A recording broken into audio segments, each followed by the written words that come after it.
Forget it. We don't want a reindeer. You don't want a reindeer on the parade? We don't want a It's a reindeer. deer. Yeah. Okay. Just imagine me with festive Christmas decorations. All right. Let me start off with a couple of notes on Syria and then answer some questions that have been asked. Our humanitarian colleagues tell us they're very concerned by the continuing drought in northeast Syria, which, combined with the conflict, could severely impact millions of people. While the food security situation has improved in many parts of Syria in the past year, some 5.5 million people are still food insecure and need assistance. More than 90% of households spend half of more of their monthly income on food. The drought is exacerbated by damaged or destroyed infrastructure due to the conflict. This year has been the lowest wheat and barley production in Syria since 1989. The UN and its humanitarian partners are providing assistance to drought-affected communities in the northeast, including seeds for winter crops, agricultural support mechanism, and technical training. And I was also asked earlier by some of your colleagues about the reports of fighting in the Hajin enclave. And I can tell you that we are, of course, aware of the continuing reports of intense fighting in and around Hajin enclave, with an estimated 6,000 civilians trapped by Daesh in desperate conditions. Sustained access to civilians displaced by ongoing hostilities in the immediate vicinity of the Hajin area has remained very challenging. As soon as we are able to get some assistance to the internally displaced people in the sites in the Haranij and Bahra areas as recently as October, but the area remains largely inaccessible due to current insecurity. And, of course, we again call on all parties to protect civilians and allow safe and sustained and unimpeded access to those in need in line with their obligations under international humanitarian law.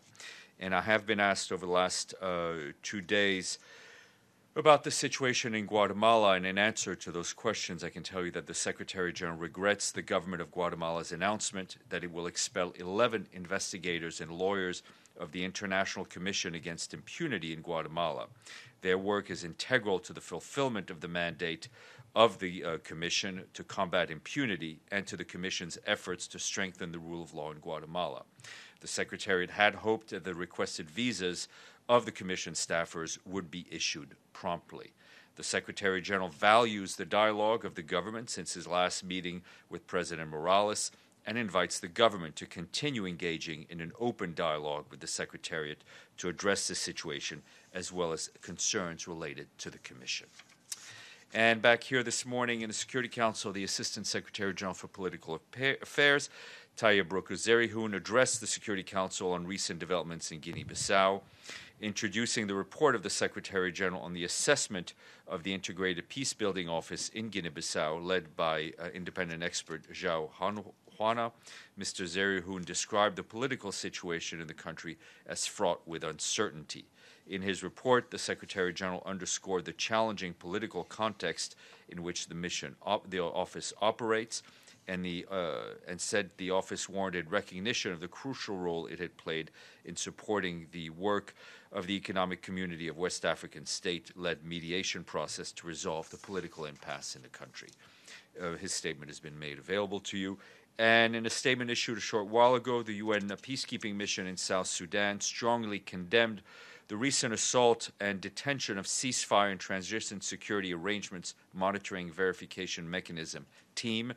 The assault conducted by the Transitional Government of National Unity Security Forces took place earlier this week on December 18th in the Luri area of central Equatorial State. The mission notes that the monitoring and verification team members and their support personnel were merely discharging their mandate in support of the revitalized agreement on the resolution of the conflict in the Republic of South Sudan. The mission urges the immediate commencement of investigations in order for the perpetrators to be held to account. The mission also urges the parties to revitalize the agreement to adhere to the commitments outlined in the agreement and to ensure that all their forces are aware and comply with the tenets of the agreement.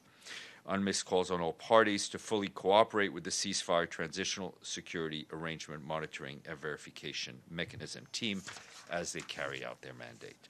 And from Myanmar, our UN colleagues there have welcomed today's announcement by the Office of the Commander-in-Chief of the Defense Services regarding a ceasefire from the 21st of December of this year through April 30th of next year. The ceasefire seeks to enable peace talks and national reconciliation with all ethnic armed organizations, including non-signatories to the nationwide ceasefire agreement. The acting UN resident and humanitarian coordinator, Andrew Kirkwood, says he hopes that this will provide a new impetus to Myanmar's peace process and bring an end to fighting between the Tatmadaw and ethnic armed organization during this period and beyond. And I also want to flag that our concern as the conflict in eastern Ukraine continues to take toll on civilians. Our humanitarian colleagues tell us that with more than 5 million people affected and 3.5 million people in need of aid. During 2018, more than 1 million people benefited from some sort of humanitarian assistance and protection services. As of yesterday, the 2018 Humanitarian Response Plan, which had called for $187 million, is only 38% funded. Next year, $162 million will be urgently needed to deliver vital humanitarian assistance and protection services to the 2.3 million people in need. With winter temperatures now dropping below minus 10 degrees Celsius, mobilizing these funds is, of course, very crucial.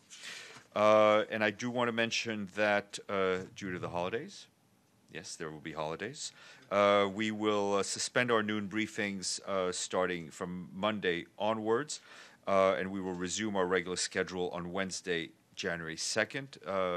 My office will be staffed throughout. We'll be present in the building, so if you need anything, just come by, and if there's a need to do on-camera briefings, we will do so, and we will also post daily updates every day, which is what Daily does. And voila. Okay, Michelle, you're gesticulating. Thanks, Steph. On Yemen, Yeah. the Council is expected to adopt shortly this resolution to authorise the advanced monitors. Can you just explain to us whether not having this resolution earlier has held up UN work in any way? No. At the Secretary General's instructions, the UN, all its parts has moved ahead very quickly. As you know, General Kammert, the chair of the Redeployment Coordination Committee, and an advanced team have already been deployed to the region.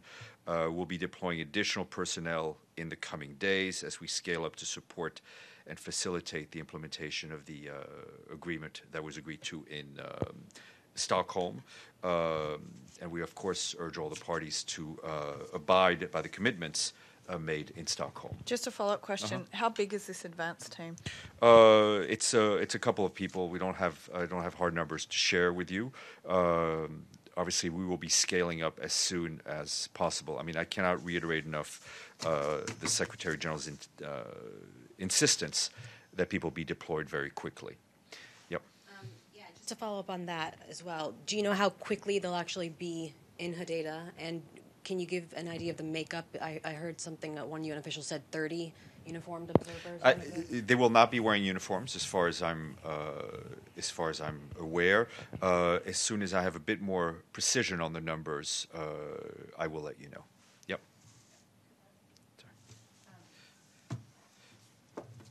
Steph, do you have any commitments yet from countries on giving equipment or expertise or whatever's needed for this monitoring and verification mission? And those teams are being put together. My understanding is that some observers that are serving in existing missions will be redeployed quickly. We're trying to get a footprint on the ground as quickly as possible. Do you know what kind of things they need? Do they need, like, UAVs to monitor? Do they need, I don't know, computers? Do they, well, I mean, what do they need the basic equipment that all of us now travel with, which I assume includes a computer. But obviously, it's a matter of organizing transport and these things. But we already have a fairly large presence in Yemen through our humanitarian work, the country team. So we have some resources around. The important thing is to get the actual observers on the ground in Hodeidah. Yeah, sure. Go ahead. What exactly is an observer? So if it's not if it's not a uniformed person, what is it is if it's not uniformed, I mean, could it be me? Could I go in and be an I mean observer? these very well may be. I mean, like General Cameron, people with military background, they will not be wearing military uniforms, right? They will be in civilian clothes. Whether or not these people are actually military officers or personnel wearing civilian clothes, obviously we'll see what the makeup of it is. But you do need, with all due respect to you, Michelle, I'm sure you would do a fine job.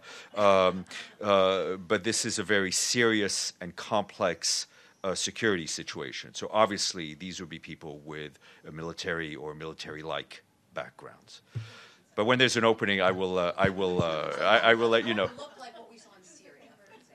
No, sorry. Let's resume our serious programming.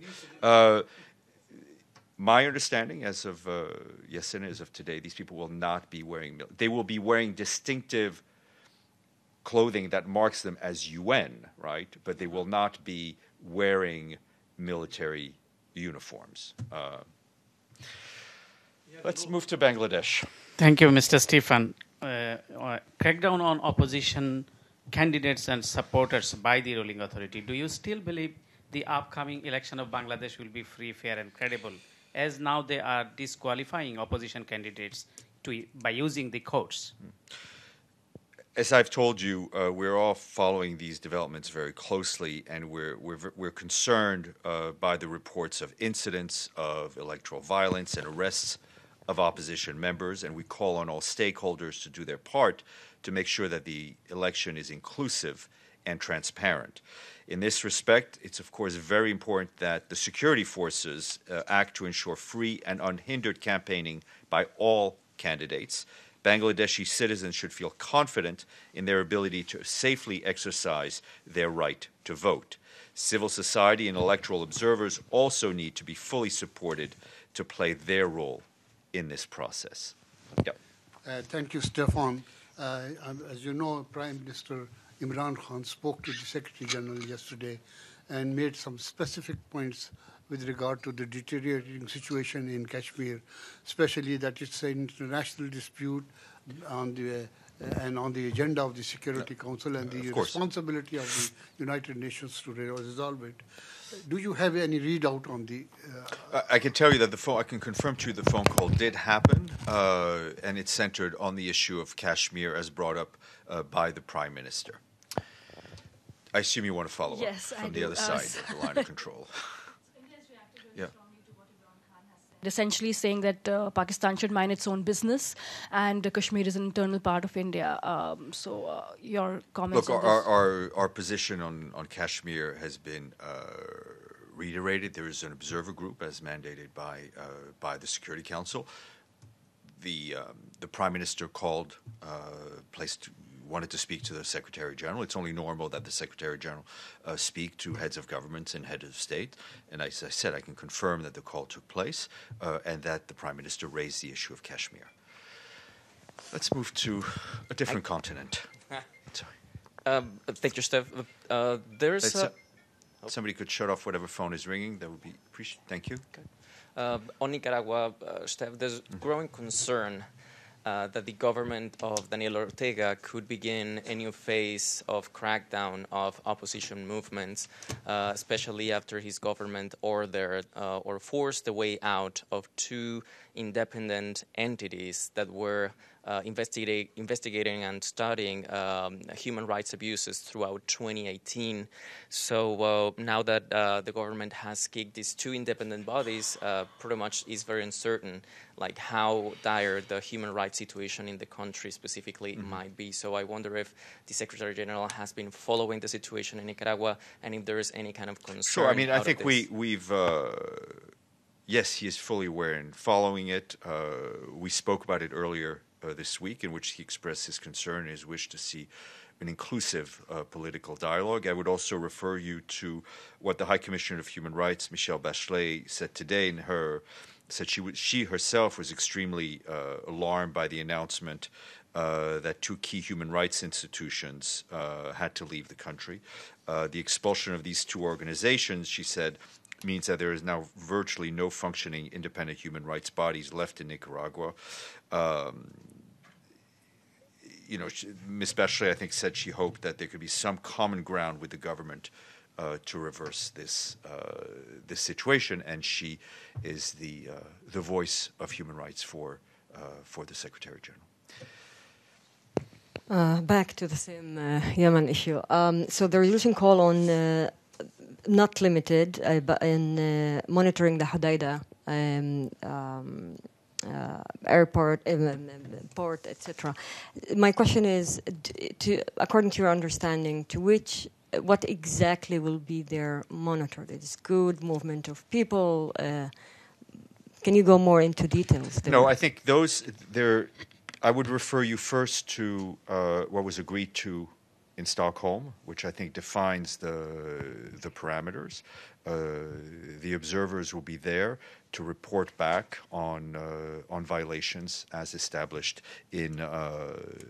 as agreed to in Stockholm.